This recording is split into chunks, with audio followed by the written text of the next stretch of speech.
Hello guys, কেমন আছেন প্রত্যেকেই? আশা করছি প্রত্যেকেই ভালো আছেন। বরাবরের মতো আমাদের নতুন আপডেট ভিডিওতে আবার আপনাকে স্বাগতম। তো গাইস, বর্তমানে প্র্যাঙ্কিং এন্টারটেইনমেন্ট ইউটিউব চ্যানেল নিবেদিত ওয়েব সিরিজ হচ্ছে দুনিয়া টাকার গোলাম নাটকটির 4 নাম্বার এপিসোড আজকে মুক্তি পাওয়ার কথা ছিল, কিন্তু 4 নাম্বার এপিসোড আজকে মুক্তি পায়নি।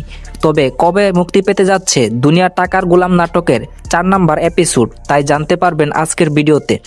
গাইস, তার আগে আপনারা অবশ্যই কমেন্টে জানিয়ে দিবেন দুনিয়া টাকার গোলাম নাটকের 3 নাম্বার এপিসোড আপনার কাছে কেমন লেগেছে। গাইস, আজকে ঠিক দুপুর 12টার সময় মুক্তি পাওয়ার কথা ছিল দুনিয়া টাকার গোলাম নাটকের 4 নাম্বার এপিসোড, কিন্তু পরিচালক হয়তো ভেবেছেন আজকে ঈদের দিন অনেকেই নানান কাজে ব্যস্ত থাকবে, সেই জন্য তার নাটকের ভিউজ তুলনামূলক কম হবে। এই বিষয়টা চিন্তা করে নাটকটির 4 নাম্বার এপিসোড আজকে মুক্তি দেওয়া হয়নি। তবে দুনিয়া টাকার গোলাম নাটকের 4 নাম্বার এপিসোড কবে মুক্তি পাবে তা এখনও স্পষ্টভাবে কোনো জায়গায় বলে দেওয়া হয়নি। তবে নাটকটির 4 নাম্বার এপিসোড কখন মুক্তি পাবে তা আমি ইউটিউবে পোস্টের মাধ্যমে জানিয়ে দিব, তাই আপনারা সাবস্ক্রাইব করে রাখুন। তো আজকের ভিডিওটি ছিল এই পর্যন্তই। আপনাকে ধন্যবাদ সম্পূর্ণ ভিডিওটি দেখার জন্য। আল্লাহ হাফেজ।